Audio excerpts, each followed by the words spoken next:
একদম কিন্তু পারফেক্ট তৈরি হয়েছে দেখুন। কিশমিশগুলো আমার কতটা সুন্দর তৈরি হয়েছে দেখুন। দোকানের কিশমিশের থেকে কিন্তু কোনো অংশে কম তৈরি হয়নি কিশমিশগুলো আমার। কোনো খাবারে দিতে হলে শুধু একটু জল দিয়ে ভালো করে ধুয়ে কিন্তু ব্যবহার করা যাবে, আর কিন্তু দৌড়ে দোকানে যেতে হবে না। নমস্কার বন্ধুরা, আমি মৌসুমি। আমার রান্নাঘর ছোট বৌমার কিচেনে আপনাদের সবাইকে অনেক অনেক স্বাগত। আমি আজকে একদম দোকানের মতো কিশমিশ বাড়িতেই তৈরি করে দেখাবো। আমরা সাধারণত কিশমিশ কিন্তু দোকান থেকে কিনেই ব্যবহার করি। বাড়িতে তৈরি করে নেওয়া কিন্তু খুবই সহজ। ভিডিওটা না টেনে শুরু থেকে শেষ পর্যন্ত দেখবেন, আশা করি অনেক অনেক ভালো লাগবে। যে সকল বন্ধুরা এখনও পর্যন্ত চ্যানেলটা সাবস্ক্রাইব করেননি, আমার চ্যানেলটা সাবস্ক্রাইব করে আমার পাশে থাকার জন্য অনুরোধ রইল। তাহলে চলুন বন্ধুরা, এখন রান্নাঘরে গিয়ে কিশমিশটা তৈরি করা শুরু করি। কিশমিশ তৈরি করতে প্রধান যে উপকরণটা লাগবে সেটা হচ্ছে আঙুর। আর এখন কিন্তু বাজারে অনেক সস্তায় আঙুর পাওয়া যাচ্ছে। আর লাগবে এরকম ঝাঁঝরি একটা থালা। এরকম থালা কিন্তু আমাদের সকলের বাড়িতেই আছে। লাগবে এরকম একটা স্ট্যান্ড। এরকম স্ট্যান্ড কিন্তু প্রায় সকলের বাড়িতেই থাকে, আর না থাকলেও খুব অল্প পয়সায় কিন্তু বাজারে কিনতে পাওয়া যায়। আর সব থেকে বেশি যেটা লাগবে সেটা হচ্ছে কিন্তু একদম চড়া রৌদ্র। রৌদ্র ছাড়া কিন্তু কোনোভাবেই কিশমিশ তৈরি করা সম্ভবই নয়। প্রথমে আমি এখন আঙুরগুলোকে বেছে নেব। কোনো পচা ফাটা এরকম ধরনের আঙুর থাকলে কিন্তু নেব না, তাহলে কিশমিশ কিন্তু বেশি দিন ভালো থাকবে না। আমি এখানে কিশমিশটা তৈরি করার জন্য দেখুন লম্বা দানার আঙুরটা ব্যবহার করছি। এই আঙুরটা কিন্তু খেতে একটু বেশি মিষ্টি হয়, আর গোল সবুজ যে আঙুরগুলো সেগুলো কিন্তু একটু টক হয়। সেই জন্য কিশমিশ তৈরি করার জন্য এরকম লম্বা দানার আঙুরটাই কিন্তু ব্যবহার করবেন। দেখুন আঙুরগুলো কতটা লম্বা।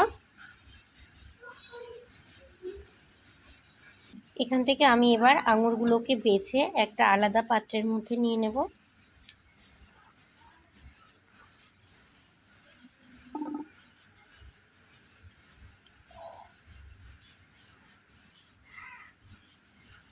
একদম কিন্তু সুন্দর দেখুন দানাগুলো, আঙুরগুলো কিন্তু খুবই সুন্দর দেখুন।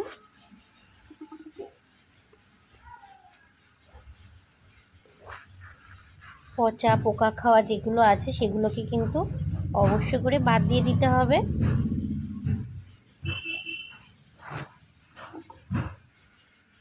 শুধু ভালো যেগুলো সেগুলোই নেব, নাহলে কিন্তু কিশমিশ বেশি দিন ভালো থাকবে না।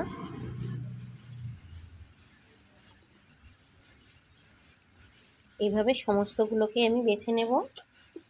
দেখুন কতটা ফ্রেশ, কতটা লম্বা।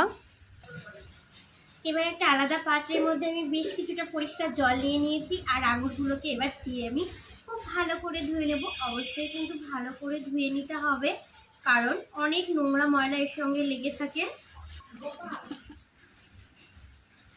ভালো করে এইভাবে ধুয়ে নিতে হবে। বাজার থেকে কিনে আনা কোনো ফলই কিন্তু জলে না ধুয়ে খাওয়া উচিতই নয়, আর আঙুর তো একদমই নয়। জল থেকে আঙুরগুলোকে ভালো করে জল ঝরিয়ে তুলে নিয়ে আলাদা একটা পাত্রের ভেতরে আমি নিয়ে নিচ্ছি।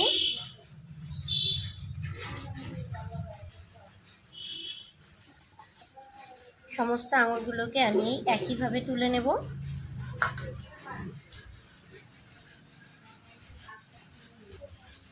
জল দিয়ে ধুয়ে নেওয়ার পরে দেখুন আঙুরগুলোকে কিন্তু দেখতে আরও ফ্রেশ লাগছে।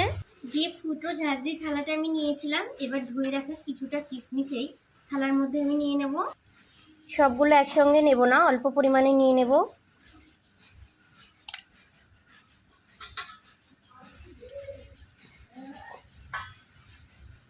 দেখুন রেডি করে নিয়েছি। কিশমিশটা তৈরি করার জন্য কড়াইয়ের ভেতরে কিছুটা জল নিয়ে নিয়েছি। এবার বসিয়ে দিচ্ছি একটা স্ট্যান্ড। এবার আঙুর সব ফুটো থালাটাকে স্ট্যান্ডের উপরে বসিয়ে দেব। থালাটাকে বসিয়ে দিচ্ছি। এবার ঢাকা দিয়ে আমি 5 মিনিট ভাপ দিয়ে নেব। 5 মিনিট ভাপ দিলে কিন্তু খুব সুন্দর করে আঙুরগুলো একটু সেদ্ধ হয়ে যাবে, তবে পুরোপুরি নরম করা যাবে না। সামান্য সেদ্ধ হলে কিন্তু নামিয়ে নিতে হবে। 5 মিনিট পর ঢাকনা খুলে দেখব। পুরো 5 মিনিট হয়ে গেছে। এবার ঢাকনাটা আমি খুলে নিচ্ছি। কতটা সুন্দর সেদ্ধ হয়েছে দেখুন। আমি কিছুটা নিয়ে একদম কাছ থেকে দেখিয়ে দিচ্ছি। দেখুন কতটা সুন্দর সেদ্ধ হয়েছে, কতটা নরম হয়ে গেছে দেখুন। ফেটে গেলে কিন্তু হবে না, এরকম নরম হয়ে গেলেই কিন্তু নামিয়ে নিতে হবে। এবার এগুলোকে আমি নামিয়ে নেব। থালাটা এবার নামিয়ে নিচ্ছি। সেদ্ধ হওয়া কিশমিশগুলোকে আলাদা পাত্রের মধ্যে নিয়ে নিচ্ছি। দেখুন কতটা সুন্দর হয়েছে। বাকি কিশমিশগুলোকে থালার ভেতরে নিয়ে নিয়েছি, আর এগুলোকে আমি দিয়ে দিচ্ছি। ঢাকা দিয়ে এগুলোকে আমি 5 মিনিট ভাপ দিয়ে নেব। পুরোপুরি 5 মিনিট হয়ে গেছে। এই আঙুরগুলোকে আমি সেদ্ধ করে নিয়েছি। এবার গ্যাসটা বন্ধ করে ঢাকনাটা খুলে নিচ্ছি। দেখুন এই আঙুরগুলো আমার কতটা সুন্দর সেদ্ধ হয়েছে, কতটা নরম হয়ে গেছে। আমি একদম কাছ থেকে আপনাদের দেখিয়ে দিচ্ছি। দেখুন কতটা সুন্দর হয়েছে সেদ্ধ, দেখে নিশ্চয়ই বুঝতে পারছেন। দেখুন ভীষণ কিন্তু গরম এখন। এবার আমি এগুলোকেও নামিয়ে নেব। এগুলোকেও আমি থালার মধ্যে নিয়ে নিচ্ছি। এইভাবে একটু আলাদা করে রাখলে উপরে যে ভেজা ভাবটা আছে সেটা কিন্তু চলে যাবে। আমি কিন্তু প্রথমেই বলেছিলাম কিশমিশ তৈরি করার জন্য প্রচণ্ড চড়া রোদের প্রয়োজন, আর আমাদের বাড়িতে সব থেকে বেশি রোদ আছে ছাদে। সেই জন্য আমি ভাপ দিয়ে নেওয়া আঙুরগুলো নিয়ে ছাদে চলে এসেছি। আর ছাদে আমি আগের থেকে একটা কাপড় বিছিয়ে রেখেছি। এবার সেই কাপড়ের ওপরে, সুতির কাপড় কিন্তু অবশ্যই হতে হবে, এই সেদ্ধ করা আঙুরগুলোকে আমি একটু খেলিয়ে নেব। গুলোকে এইভাবে একটা একটা করে ছড়িয়ে দেব, এক জায়গায় দেব না গায়ে গায়ে, তাহলে কিন্তু শুকোতে একটু সময় নেবে। একটু ছড়িয়ে দিলে খুব তাড়াতাড়ি করে শুকিয়ে যাবে।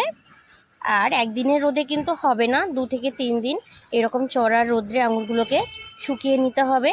তাহলে কিন্তু বাড়িতেই একদম দোকানের মতো কিশমিশ তৈরি হয়ে যাবে। দেখুন সমস্ত আঙুরগুলোকে আমি একটা একটা করে এইভাবে খেলিয়ে নিয়েছি। একদিনের চড়া রোদ্রে দেখুন কতটা সুন্দর শুকিয়ে গেছে। এখন কিন্তু কিশমিশ তৈরি করার জন্য দারুণ রোদ দিচ্ছে বন্ধুরা।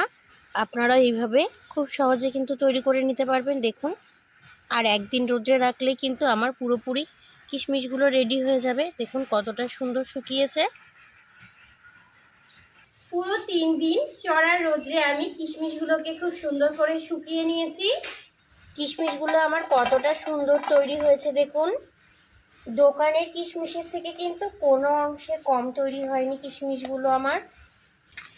আমি একদম কাছের থেকে দেখিয়ে দিচ্ছি। দেখুন কতটা সুন্দর তৈরি হয়েছে, একদম কিন্তু পারফেক্ট তৈরি হয়েছে। দেখুন আমি একটা কাচের জার নিয়ে নিয়েছি, এর ভেতরে এবার কিশমিশগুলোকে ভরে নেব। এরকম কাচের জারের মধ্যে ভরে রাখলে কিন্তু অনেক দিন পর্যন্ত ভালো থাকবে।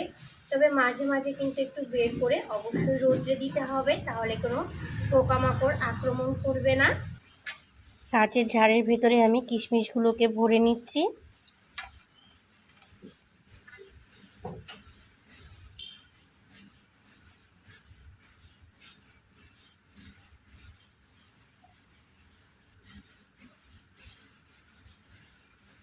জারটা দেখুন আমার কিন্তু পুরো ভর্তি হয়ে গেছে। এবার আমি ঢাকনাটা আটকে নেব। এখন কিন্তু কিশমিশগুলো আমার ব্যবহার করার জন্য পুরোপুরি রেডি হয়ে গেছে। কোনো খাবারে দিতে হলে শুধু একটু জল দিয়ে ভালো করে ধুয়েই কিন্তু ব্যবহার করা যাবে। আর কিন্তু দৌড়ে দোকানে যেতে হবে না।